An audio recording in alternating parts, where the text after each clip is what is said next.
بسم اللہ الرحمن الرحیم السلام علیکم ورحمۃ اللہ وبرکاتہ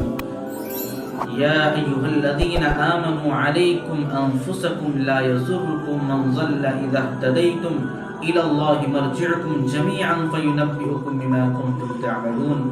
اللہ تبارک و تعالی ایمان والوں کو مخاطب کر کے یہ ارشاد فرما رہا ہے، یا ایہا الذین آمنوا علیکم انفسکم، اے ایمان والو تم اپنی اصلاح کی فکر کرو۔ جب تم ہدایت پر گامزن رہو گے تو جو لوگ بھٹکے ہوئے ہیں، گمراہ ہیں، وہ ذرہ برابر تمہیں کبھی بھی نقصان نہیں پہنچا سکتے۔ لا یضرکم من ضل اذا اہتدیتم الی اللہ مرجعکم جمیعا، اللہ تبارک و تعالیٰ کی طرف تم سب کو لوٹ کر کے جانا ہے۔ فَيُنَبِّئُكُم بِمَا كُنتُمْ تَعْمَلُونَ، اللہ تبارک و تعالی تمہیں باخبر کر دے گا ان کاموں کے بارے میں جو تم دنیا میں کیا کرتے تھے۔ میرے بھائیو بزرگوں، اس آیت کریمہ کی روشنی میں اللہ تبارک و تعالی ہمیں یہ کہہ رہا ہے، اے ایمان والو تم اپنی اصلاح کی فکر کرو۔ اگر تم سیدھی راہ پر چلو گے، اگر تم ہدایت کے طریقے پر گامزن ہوگے، تقوی تمہارے دلوں کے اندر ہوگا، اللہ کا ڈر تمہارے دلوں میں بیٹھا ہوا ہوگا، اور تم متقی اور پرہیزگاری کی اگر تم زندگی گزارو گے تو یہ باطل طاقتیں تمہارا مقابلہ نہیں کر سکتی۔ اللہ تبارک و تعالی کی طرف سے یہ اعلان ہے کہ تمہیں ذرہ برابر کوئی نقصان نہیں پہنچا سکتا جب تک تم ہدایت پر، سیدھے راستے پر اور متقی اور پرہیزگار بن کر کے زندگی گزارو گے۔ آج آپ دیکھیں باطل طاقتیں کتنا ہی مشورہ کر لیں اور کتنے ہی ناپاک ارادے کر لیں، لیکن وہ آپ کو ذرہ برابر نقصان نہیں پہنچا سکتے اگر واقعی ہم اللہ تبارک و تعالی کی طرف سے ہدایت والے راستے پر ہم گامزن ہو جائیں، متقی اور پرہیزگاری زندگی اگر گزارنے لگیں۔ اللہ تبارک و تعالی نے بھی فرمایا ہے، اے ایمان والو تم اپنی فکر کرو، اپنی اصلاح کی،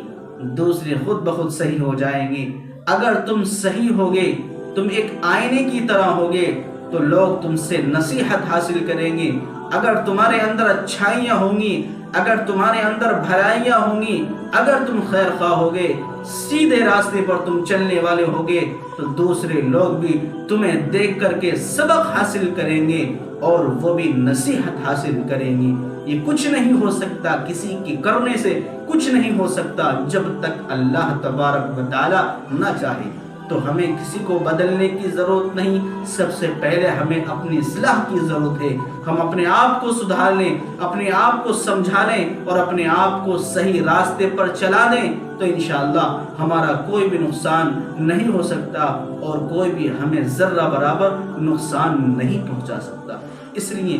آج 22 جنوری ہے، مسلمانوں کو خاص طور سے اپنی عبادت کی طرف دھیان دینا ہے، نمازوں کی طرف دھیان دینا ہے۔ مستورات اور عورتوں سے بھی متوجہ ہوں میں اپنی بہن بیٹیوں سے کہ وہ بھی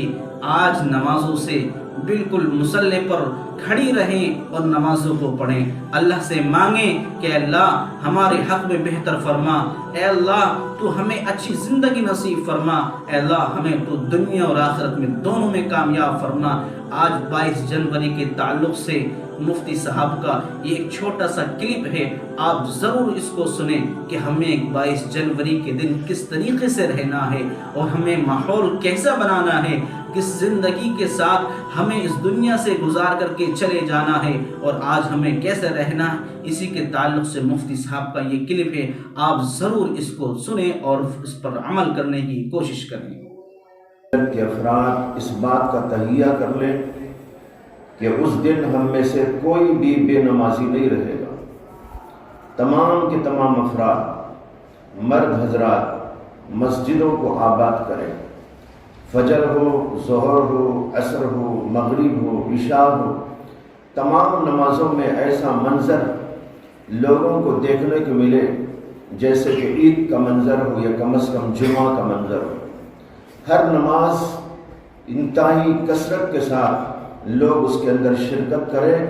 اور اللہ سے دعائیں مانگیں، اللہ تعالیٰ سے تعلق پیدا کریں، اللہ کی وحدانیت کا نمازوں کے ذریعے سے اعلان کریں،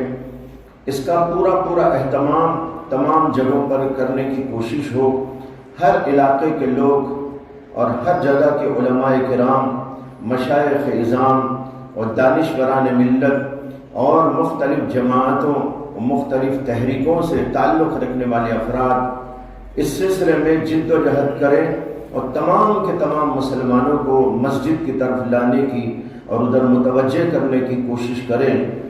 یہ ہماری طرف سے ایک ایسا اقدام ہوگا کہ ایک طرف کفر و شرک کی طاقتیں جمع ہوں گی اور کفر و شرک کرنے کے لیے آمادہ ہوں گی، تو دوسری طرف مسلمانان ہند سب کے سب اللہ کی طرف متوجہ ہوں گے اور نمازوں کا اہتمام کریں گے اور اللہ کو راضی کرنے کی فکر کریں گے اور توحید کا درس دیں گے۔ نماز سب سے بڑی وہ عبادت ہے جو اللہ کی توحید پر مشتمل ہے اور اللہ تعالیٰ کی توحید کے نعرے بلند کیے جاتے ہیں۔ اللہ اکبر کی صدائیں پوری نماز کے اندر ہوتی ہیں۔ لہذا تمام ملت اسلامیہ کے افراد سے، چھوٹے ہوں بڑے ہوں، سب سے گزارش ہے مسجدوں کو آباد کریں اور تمام کی تمام مساجد اس دن ایسی نظر آنے لگیں جیسے کہ عیدگاہ کا منظر ہوتا ہے، اور